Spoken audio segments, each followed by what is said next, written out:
Hello everyone, मेरा नाम है सूरज लोधी। जो मैं आज आपको टॉपिक बताने वाला हूँ ये मैंने लिया है +1 क्लास की एन एस हरियाणा की जो बुक है, इसका यूनिट 1। इससे पहले वाली वीडियो में मैंने आपको हाफ टॉपिक्स जो यूनिट थे इसके कवर कर दिए थे। तो इसके बाद के जितने भी टॉपिक्स हैं मैं इस वीडियो में कवर करूँगा। इससे पहले वाली वीडियो में मैं आपको लास्ट टॉपिक बताया था typology and form of tourism, जिसका मास टूरिज्म मैंने आपको बता दिया था। तो एक बार फिर से मैं आपके लिए ये सब चीज़ें बता देता हूँ।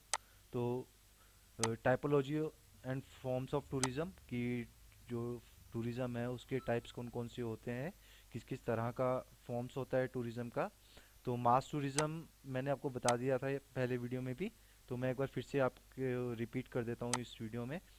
मास टूरिज्म होता है जब किसी डेस्टिनेशन पर कैरिंग कैपेसिटी से ज़्यादा लोग घूमने के लिए जाने लग जाते हैं, तो उसे हम मास टूरिज्म कहते हैं।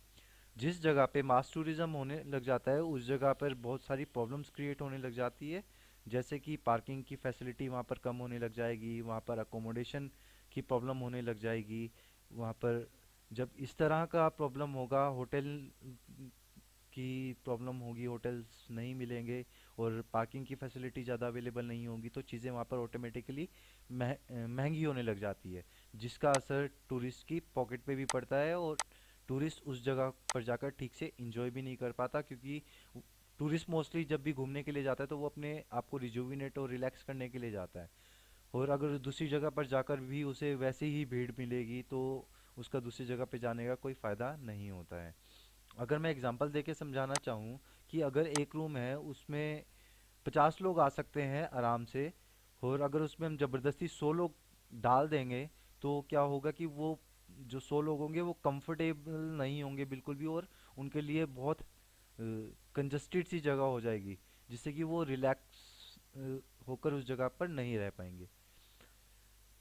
इसके बाद आता है अल्टरनेटिव टूरिज्म। अल्टरनेटिव टूरिज्म की अगर मैं बात करूं, मास टूरिज्म में जैसे कि लोग एक ही जगह पे बहुत ज़्यादा क्वांटिटी में जाने लग जाते हैं, अल्टरनेटिव टूरिज्म में हम इन चीज़ों का ध्यान रखते हैं कि उस जगह पे बहुत ज़्यादा भीड़ भाड़ ना हो, और वहाँ का जो कल्चर है, सोशल और इन्वायरमेंट जो है वो ज़रा भी डिस्टर्ब ना हो।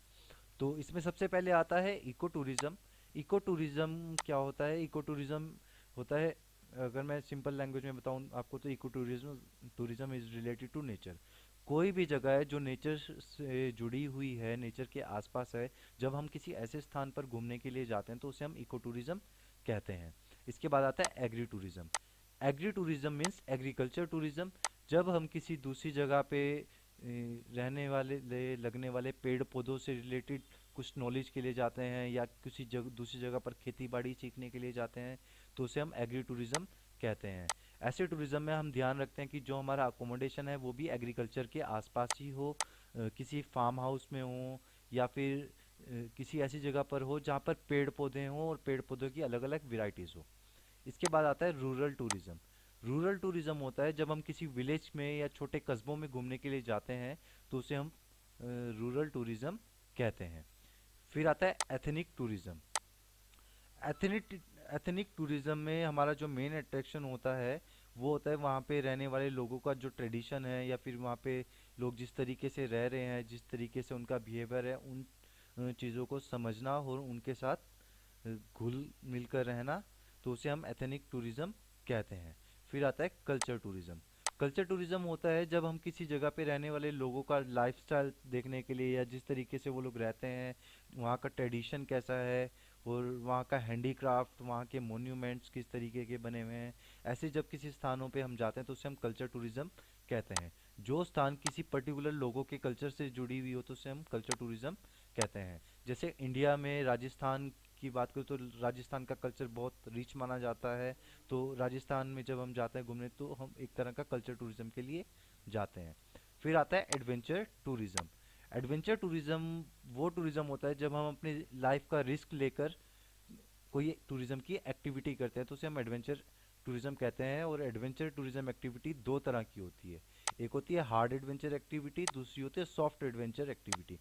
हार्ड एडवेंचर एक्टिविटी में हमारा जो लाइफ का रिस्क है ये बहुत ज़्यादा होता है, जबकि सॉफ्ट एडवेंचर एक्टिविटी में लाइफ का रिस्क थोड़ा कम होता है या ना के बराबर होता है। हार्ड एडवेंचर एक्टिविटीज़ में आता है केविंग, गुफाओं में घूमना, mountain climbing, rock climbing, ice climbing, trekking, sky diving etcetera. और सॉफ्ट एडवेंचर एक्टिविटीज़ में आता है backpacking, bird watching, camping करना, हाइकिंग करना, स्कूबा डाइविंग करना, सफारीज करना, स्कीइंग करना, स्नोबोर्डिंग करना। तो जो हमारा सॉफ्ट एडवेंचर एक्टिविटी है, ये इसमें एक तरह से हम कह सकते हैं रिस्क फ्री एक्टिविटी होती है, और जो हमारे को गूज बम्प भी देती है, और जिसको हम इंजॉय भी कर सकते हैं। Wild life tourism. Wild life tourism की जब मैं बात करता हूँ, जब हम जंगली जानवरों या जंगली पेड़ पौधों से के आसपास कोई टूरिज्म करते हैं, कोई टूरिज्म की एक्टिविटी करते हैं, तो उसे हम वाइल्ड लाइफ टूरिज्म कहते हैं।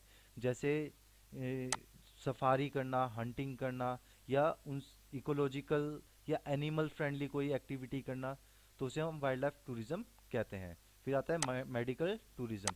जब हम अपने हेल्थ से रिलेटेड कोई एक्टिविटी या अपने हेल्थ को अच्छा बनाने के लिए कोई टूरिज्म एक्टिविटी करते हैं, तो उसे हम मेडिकल एक्टिविटी या मेडिकल टूरिज्म कहते हैं। मेडिकल टूरिज्म में हम दूसरी जगहों पे स्पा के लिए जाते हैं, मसाज करवाने के लिए जाते हैं, या योगा मेडिटेशन के लिए जा सकते हैं। तो ये सब एक्टिविटीज़ मेडिकल टूरिज्म में आती है। फिर आता है heritage tourism. Heritage tourism, heritage जो डेस्टिनेशन होती है, हेरिटेज प्लेसेस वो जगहें होती है जो कि बहुत ज़्यादा ओल्ड हो और वो हमारे इतिहास से जुड़ी हुई हो, या किसी भी जो जगह है, जिस जगह पे वो हेरिटेज प्रॉपर्टी है या हेरिटेज मोन्यूमेंट है, उस जगह के इतिहास को वो दर्शाती हो, तो उसे हम हेरिटेज मोन्यूमेंट या हेरिटेज प्लेस कहते हैं। जब हम ऐसे स्थानों पर घूमने के लिए जाते हैं, तो उसे हम हेरिटेज टूरिज्म कहते हैं।